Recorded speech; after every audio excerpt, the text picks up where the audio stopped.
படத்தோட ஸ்டார்டிங்லேயே நம்ம ஹீரோவான சாங்மேன் இந்த உலகத்துல வாழ்ந்தது போதும் வாழ்க்கையை முடிச்சுக்கலான்னு பல தூக்கு மாத்திரை எடுத்து வாயில போட்டுக்கிட்டு இருக்கான். ஏன்னா சின்ன வயசுல இருந்தே இவன் அனதை தான் வாழ்ந்துட்டு இருக்கான். இவனுக்குன்னு யாருமே கிடையாது. கஷ்டப்பட்டு படிச்சு டிகிரியை முடிச்சாலும் அவனுக்கு வேலை எதுவும் கிடைக்கல, லவ்வரும் இல்ல. எதுக்காக இந்த வாழ்க்கையை வாழணும்னு தூக்கு மாத்திரையை வாயில போட்டுட்டு தண்ணிக்கு தொலைவறான். ஆனா ஜக்குல தண்ணி இல்ல. இப்ப அந்த மாத்திரை ஃபுல்லா அப்படியே துப்பிடுறான். ஆனா இப்ப அவனுக்கு ஒரு போன் கால் வருது. போன் பண்ண வீட்டு ஓனரு எப்பண்டா வாடகைக்கு கொடுப்ப அப்படின்னு கேட்க, இதுக்கு மேல இந்த வாழ்க்கையை வாழணுமான்னு டேப்ல இருக்க தண்ணியை குடிச்சு அவன் வாழ்க்கைய முடிச்சுக்க பாக்கலான்னு பாக்குறான். ஆனா பக்கத்து வீட்டுக்காரரு இவனை காப்பாத்திடுறாரு. ஆனா அதுக்கப்புறம் இவன் அடங்காம பிரிட்ஜ் மேல இருந்து குதிச்சு சாக ட்ரை பண்றான். இப்ப இவன் அப்படியே ஹாஸ்பிட்டல் கொண்டு போறாங்க.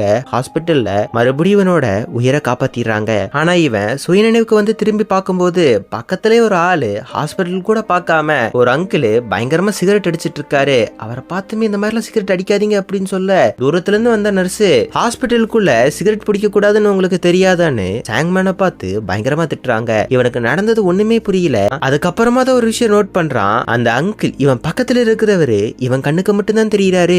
பக்கத்துல இருக்கிறவங்க யார் கண்ணுக்குமே தெரியல. இந்த விஷயத்த டாக்டர் கிட்ட போய் சொன்னா டாக்டர் என்ன சொல்றாருன்னா, நீங்க 2 நிமிஷத்துக்கு செத்து போயிட்டீங்க. நீங்க செத்து போயிட்டீங்கன்னு நினைச்சேன், ஆனா நீங்க சாகாம உயிரோட வந்துட்டீங்க. மேபி கண்ணுக்கு தெரியற ஆளு உங்களுக்கு ஒரு இலியூஷனா இருக்கலாம், கொஞ்ச நேரத்துல அது சரியாயிரு அப்படின்னு சொல்ல நம்ம சாங்மேன், சார் ஒரு நிமிஷம் இருங்க, பக்கத்துல ஏதோ லேடி அழுகுறாங்க சார் அப்படின்ட்டு டாக்டர் பக்கத்துல இருக்க ஒரு கபோர்டுக்குள்ள போய் பார்த்தா இன்னொரு பொண்ணு அழுதுகிட்டு இருக்கா.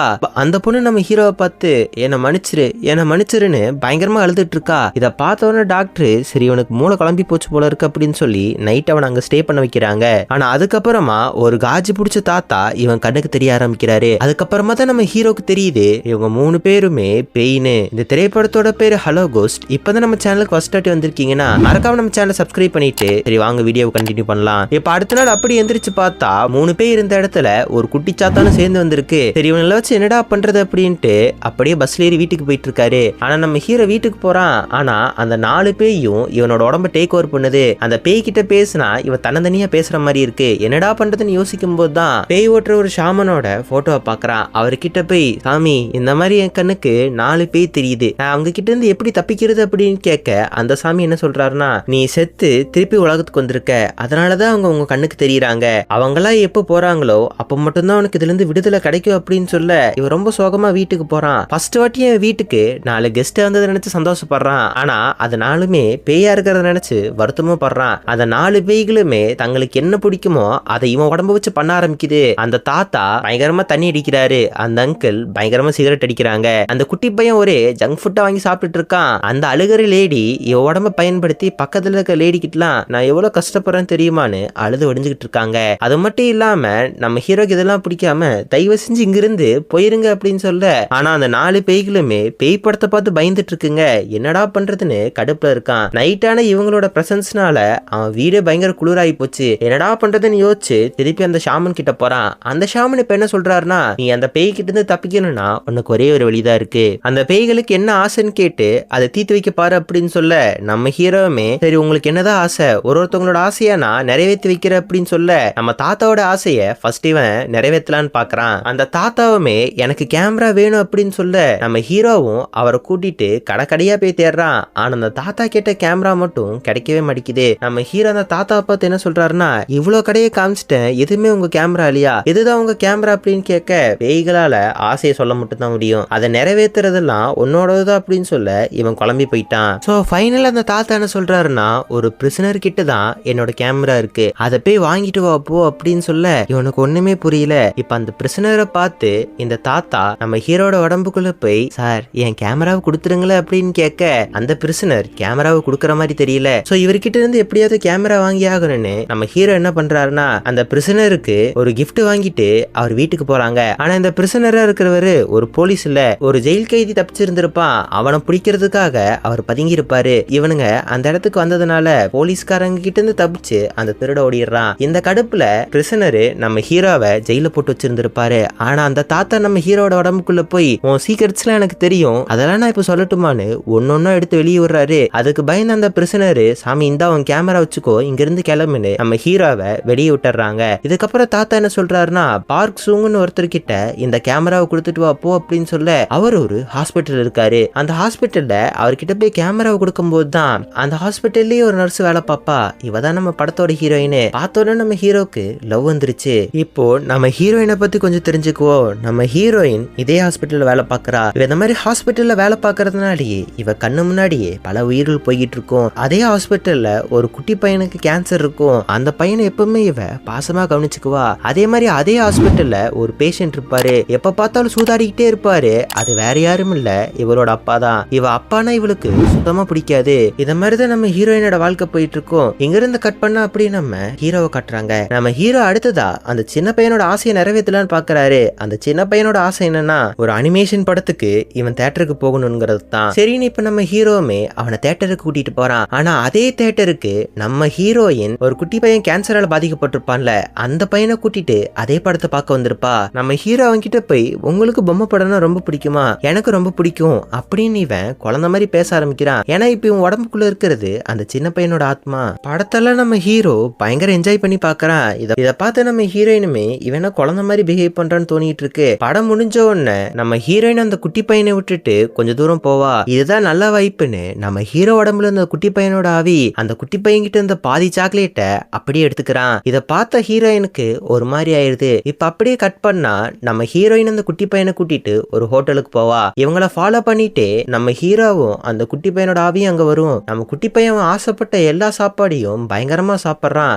இந்த மாதிரி சாப்பிட்டு முடிச்சதுக்கு அப்புறமா நம்ம ஹீரோயின் அந்த குட்டி பையனுக்கு என்ன வியாதி இருக்குங்கிற விஷயத்த நம்ம ஹீரோயிட்ட சொல்ல ஆரம்பிக்கிறா. இதுக்கப்புறமா அந்த குட்டி பையன் ஒரு கேண்டி ஷாப்ல போய் ஒரு பெரிய கேண்டி வேணும் அப்படிங்கிற மாதிரி கேட்பான். போட்டியில ஜெயிச்சா அந்த கேண்டியை தரதா சொல்லி இருந்திருப்பாங்க. இப்ப நம்ம ஹீரோ என்ன பண்றானா ஹீரோயின் இம்ப்ரெஸ் பண்றதுக்காக அந்த கேண்டியை வாங்கலான்னு பாக்குறான். ஆனா இவன் உடம்புல இருந்த அந்த குட்டி பையன் என்ன பண்ணுதுன்னா அதோட பவரை யூஸ் பண்ணி அந்த கேண்டியை ஜெயிக்க வச்சிருது. சரின்னு இப்ப நம்ம ஹீரோ அந்த பெரிய கேண்டிய குட்டி பையனுக்கு குடுக்கலான்னு போறான். ஆனா இவன் உடம்புக்குள்ள இருந்த அந்த குட்டி பிசாசு கஷ்டப்பட்டு ஜெயிச்சது நம்ம எதுக்கு அவனுக்கு கேண்டியை கொடுக்கணும்னு பயங்கரமா இவன் கூட பிரச்சனை பண்ணிட்டு இருக்கோம். நம்ம ஹீரோயினுமே தனக்கு தானே பேசிக்கிறத பார்த்துட்டு கேண்டியை நீயே வச்சுக்கோன்னு அவ அங்கிருந்து போக பாக்குறா. இந்த மாதிரி அசிங்கப்பட்ட நம்ம ஹீரோ அந்த குட்டி பிசாசை கூட்டிட்டு திருப்பி வீட்டுக்கு போறான். அந்த மாதிரி வீட்டுக்கு போகும்போது ஒரு கடையில பாக்குறான், ஒரு டிவிடி கடையை பாக்குறான். அந்த கடை மூட போறதுனால எல்லா கேசட்டும் பாதி விலைக்கு தரதா போட்டிருக்கு. இப்ப அப்படி இங்க இருந்து கட் பண்ணா அந்த சிகரெட் அடிக்கிற அங்கிளோட விஷயம் நிறைவேற்றுறதுக்காக ஒரு காரோட கராஜுக்கு வந்திருக்காங்க. அதுல இருக்கிற ஒரு கார் இவருக்கு வேணும் அப்படின்னு சொல்ல இதை கேட்டு நம்ம ஹீரோ ஆடி போயிடுறான். சரி அந்த காரை ஆட்டிய போல உள்ள போறாங்க. ஆனா காருக்குள்ளேயே அந்த கார் ஷெட்டோட ஓனர் படுத்து கிடப்பான். இவங்களை பார்த்தோன்னே திருட நினைச்சிட்டு இவங்களை துரத்த ஆரம்பிக்கிறான். இவனுங்களும் பயங்கரமா ஓட ஆரம்பிக்கிறாங்க. ஓடும்போது அந்த ஆளு என் பொண்டாட்டி என்னை விட்டு போயிட்டா, என் காரோட எடுக்க வரீங்கன்னு தான் பொண்டாட்டி தன்னை விட்டு ஓடுனதை நினைச்சு பயங்கரமா அந்த கார் ஷெட் ஓனர் புலம்பிக்கிட்டு இருக்கான். நம்ம ஹீரோ இப்ப என்ன பண்றானா வண்டி அப்படியே நிறுத்தி உங்க வைஃப் காணாம போயிட்டாங்க அவ்வளவுதானே, என் கண்ணுக்கு பேய் தெரியும் இப்ப பாக்குறீங்களான்னு அந்த அங்கிளோட பவர்ஸ் வச்சு பேய் இருக்குங்கிற விஷயத்த அந்த கார் ஷெட் ஓனருக்கு நிரூபிக்கிறான். அந்த கார் ஷெட் ஓனரை பார்த்துமே உங்க பொண்டாட்டி எங்க இருக்காங்கிறத நான் கண்டுபிடிச்சு தரேன், அந்த மாதிரி நான் கண்டுபிடிச்சிட்டேன்னா உங்க ஷெட்ல இருக்கிற ஒரு காரை எனக்கு கொடுத்துடணும் அப்படின்னு கேட்க இவர் அதுக்கு ஒத்துக்கிறாரு. இதுக்கப்புறம் என்ன ஆகுதுன்னா இந்த கார் ஷெட்டோட ஓனரோட ஒய்ஃப ரொம்ப கஷ்டப்பட்டு கண்டுபிடிக்கிறாங்க. அந்த ஒய்ஃப் எதுக்காக அந்த ஓனர் கிட்ட இருந்து பிரிஞ்சு வந்திருந்திருப்பாங்கன்னா அவங்களுக்கு கேன்சர் வந்திருக்கும், அவங்களுக்கு பத்தாதுக்கு குழந்தை வேற பிறக்க போகுது. ரெண்டு பேத்துல யாரோ ஒருத்தர் தான் உயிரோட இருக்க முடியும். அவங்க ஹஸ்பண்டுக்காக குழந்தை பெத்து கொடுக்கணும்னு சொல்லி தான் இவங்க இவ்வளவு தூரம் கஷ்டப்பட்டு இருந்திருப்பாங்க. அது மட்டும் இல்லாம இந்த விஷயத்த எல்லாமே நம்ம ஹீரோயின் தான் ஹீரோக்கு சொல்றா. அவங்களுக்கு எப்படி தெரியுமா கேன்சர் வந்துச்சு, அவங்க ஹஸ்பண்ட் எப்ப பார்த்தாலும் சிகரெட் பிடிச்சிட்டே இருப்பாரு, அவங்க கிட்ட இருந்து தான் இவங்களுக்கு கேன்சர் வந்துருச்சு அப்படின்னு சொல்ல நம்ம ஹீரோவை பார்த்துமே நீயும் ஓவரா சிகரெட் அடிக்கிற, இனிமே சிகரெட் அடிக்காத அப்படிங்கறது சொல்லிட்டு போறாங்க. இந்த விஷயத்த எல்லாத்தையுமே நம்ம ஹீரோ அந்த கார் ஷெட் ஓனர் கிட்ட போய் சொல்ல அந்த கார் ஷெட் ஓனருமே அவங்க ஒய்ஃபை பார்த்து இனிமே நான் சிகரெட் அடிக்க மாட்டேன் நீயும் பொழைச்சிருன்னு சொல்லி ரொம்ப பயங்கரமா ஃபீல் பண்ணி அழுதுகிட்டு இருக்காரு. நம்ம ஹீரோ வாக்குறுதியை காப்பாத்துனதுனால நம்ம ஹீரோக்கு காரை கொடுத்துட்றாங்க. நம்ம ஹீரோக்கு கார் ஓட்ட தெரியாது. சோ நம்ம ஹீரோட உடம்புக்குள்ள அங்கிள் போயிட்டு காரை ஓட்டிட்டு இப்ப அப்படியே பீச்சுக்கு போறாங்க. பீச்சுக்கு போய் தண்ணியில பயங்கரமா விளையாண்டுட்டு இருக்காங்க.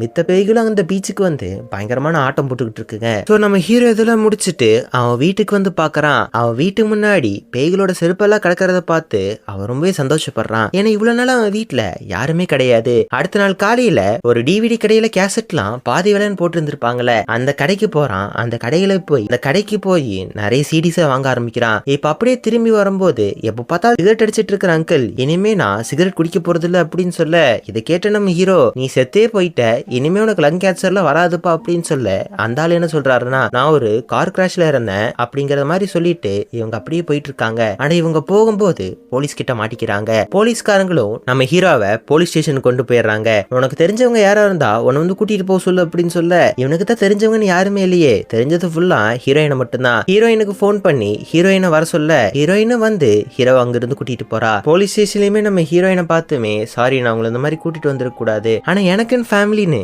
யாருமே கிடையாது, நான் பிறந்ததுல இருந்தே அனாதையா தான் இருக்கேன், நான் நல்லா படிச்சேன் ஆனா வேலை கிடைக்கல, நல்ல வேலைன்னு கிடைச்சாதானே எனக்குன்னு ஒரு ஃபேமிலி உருவாக்கிக்க முடியும்னு ரொம்ப சோகமா பேச நம்ம ஹீரோயின் அவளோட காதை வச்சு ஹீரோவோட இதய சத்தத்தை கேட்கிறா. இப்ப நம்ம ஹீரோயின் அப்படியே காரை ஓட்டிட்டு நம்ம ஹீரோவை கொண்டு போய் விட போறா. நம்ம ஹீரோயின் திரும்பி போகும்போது உனக்கு ஃபேமிலின்னு எதுவும் இல்ல, ஆனா எனக்கு ஃபேமிலி இருக்கு, எங்க அப்பாவால எப்பவுமே எனக்கு கஷ்டம் தான் அப்படின்னு சொல்லிட்டு நம்ம ஹீரோவை கொண்டு போய் அவங்க வீட்டுல விடுறாங்க. ஹீரோ வீட்டுல விடும்போது இந்த கேண்டி வச்சுக்கோ, குழந்தைகிட்ட புடுங்கி திங்காத அப்படின்னு சொல்லி கொடுத்துட்டு போறாங்க. நம்ம ஹீரோ இது நல்ல சான்ஸ்னு அவன் வாங்கி வச்சிருந்த டிவிடியில எடுத்து ஹீரோயின் கிட்ட கொடுத்துறா. நம்ம ஹீரோயின் தனியா அப்படி வீட்டுக்கு கிளம்புறா. ஆனா அந்த அங்கிள் கோஸ்ட் என்ன பண்ணுதுன்னா, ஆட முட்டாளே இவ்வளவு பெரிய பாக்ஸ பொட்டப்புள்ள கையில தனியாவே கொடுத்து விடுவ, அவளை கொண்டு போய் விட்டுட்டு வாடா அப்படின்னு சொல்ல நம்ம ஹீரோ அந்த பாக்ஸ் அப்படியே தூக்கிட்டு ஹீரோயினை கொண்டு போய் ஹாஸ்பிட்டல் வரைக்கும் விட்டுட்டு வந்துடுறான். அதுக்கப்புறமா நம்ம ஹீரோயின் ரொம்ப சந்தோஷமா ஹாஸ்பிட்டலுக்குள்ள போறாங்க. ஆனா அவங்க அப்பா மறுபடியும் சூதாடுறத பார்த்து ரொம்ப கடுப்பாரு. ஆனா அவங்க அப்பா அவங்க பொண்ணை பார்த்து இன்னைக்கு ரொம்ப அழகா இருக்க, எங்கேயாவது டேட் போயிட்டு வந்தியா அப்படிங்கிற மாதிரி கேக்குறாரு. இப்ப அப்படியே இங்க இருந்து கட் பண்ணா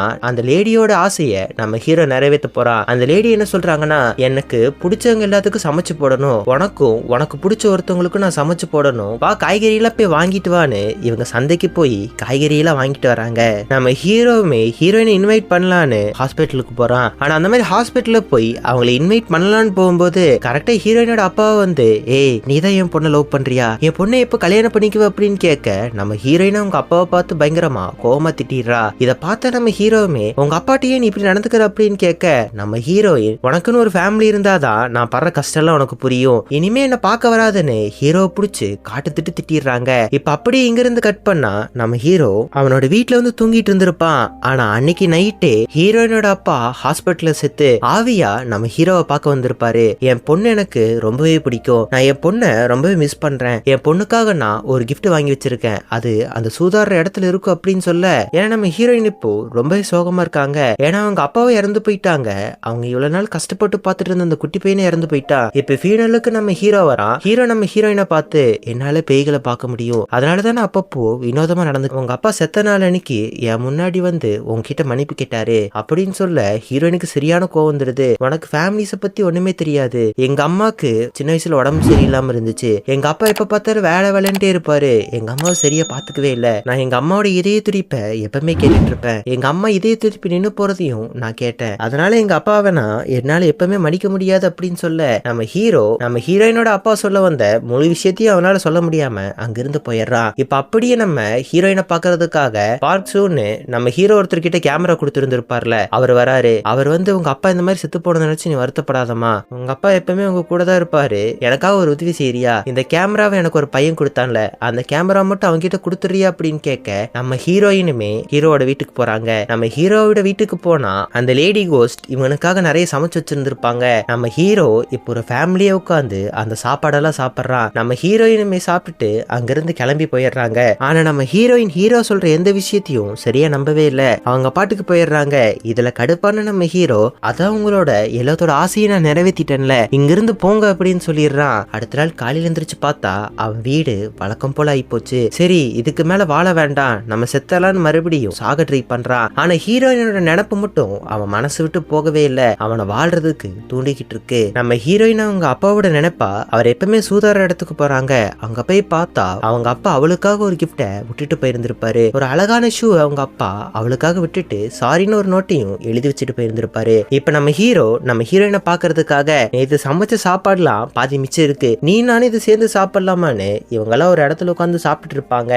அந்த மாதிரி சாப்பிட்டு இருக்கும் போதுதான் நம்ம ஹீரோ, எங்க அம்மா எப்பவுமே சொல்லுவாங்க இந்த சாப்பாடை பழசானதுக்கு அப்புறம் சாப்பிட்டா உடம்புக்கு ரொம்ப நல்லதாமா அப்படின்னு சொல்லும் போதுதான் எனக்கு ஒரு விஷயம் நான் வருது. அதாவது அவனோட சின்ன வயசு ஞாபகம் எல்லாமே இவனுக்கு வர ஆரம்பிக்குது. அதாவது இத்தனை நாள பேயா வந்துட்டு இருந்தது யாரும் கிடையாது, அவனோட ஃபேமிலி தான். அந்த லேடி இவனோட அம்மா எப்பவுமே அவங்களுக்கு தான் பையனை சந்தைக்கு கூட்டிட்டு போறதுன்னா ரொம்ப பிடிக்கும். அந்த சிகரெட் அடிச்சிட்டு இருக்கிறவரு இவரோட அப்பா தான் ஃபேமிலியை தன்னோட டாக்ஸில வச்சுட்டு பீச்சு கூட்டிட்டு போகணும்னு ரொம்ப நாள் ஆசைப்பட்டு இருந்திருப்பாரு. அந்த குட்டி பையனா வந்தது இவனோட அண்ணன். சின்ன வயசுல தன்னோட தம்பிய படத்தை கூட்டிட்டு போறதா இவன் ப்ராமிஸ் பண்ணி இருந்திருப்பான். அந்த தாத்தா இவனோட தாத்தா. அதுக்கப்புறமா தான் புரியுது இவ்வளவு நாளா இருந்தது தன்னோட ஃபேமிலி தான் நினைச்சிட்டு வீட்டுக்கு போயிட்டு எல்லாரும் திரும்பி வாங்க அப்படின்னு பயங்கரமா அழுகிறான். இப்ப எல்லாருமே அவன் அவனோட கண்ணுக்கு தெரிய ஆரம்பிக்கிறாங்க. நாங்க எப்பவுமே உன் கூட தான் இருப்போம், எங்களை நினைச்சு நீ வருத்தப்படாத, எல்லா இடத்துலயுமே சின்ன வயசுல இருந்து உங்க கூடயே தான் இருக்கு அப்படின்னு சொல்ல, இவன் சின்ன வயசுல இருந்து எடுத்த எல்லா போட்டோலயுமே அவங்க பின்னாடி தான் இருந்திருப்பாங்க. எப்பவுமே நான் உங்க கூட இருப்பேன் அப்படின்னு சொல்லிட்டு அவங்க அங்கிருந்து காணாம போயிடுறாங்க. அதுக்கப்புறம் நம்ம ஹீரோயினை கல்யாணம் பண்ணிக்கிறான். அவனுக்கு ஒரு அழகான குழந்தையே பிறக்குது. எல்லா நேரத்திலுமே நம்ம ஹீரோட ஃபேமிலி அவன் கூட தான் இருக்காங்க. கடைசி அவனுக்கு ஒரு குழந்தை பிறக்குது. அந்த குழந்தையோட கண்ணுக்கு நம்ம ஹீரோட தாத்தா பாட்டி பெரியப்பான்னு எல்லாருமே தெரிய ஆரம்பிக்கிறாங்க. ஸோ கண்டிப்பா இந்த திரைப்படம் உங்களுக்கு ரொம்ப பிடிச்சிருக்குன்னு நினைக்கிறேன். மறக்காம இதே மாதிரி நிறைய வீடியோஸ் பார்க்கணும்னா மறக்காம சேனலை சப்ஸ்கிரைப் பண்ணிக்கோங்க. ஓகே ஃப்ரெண்ட்ஸ், அடுத்த ஒரு நல்ல வீடியோல வந்து உங்களை பார்க்குறேன். பாய்.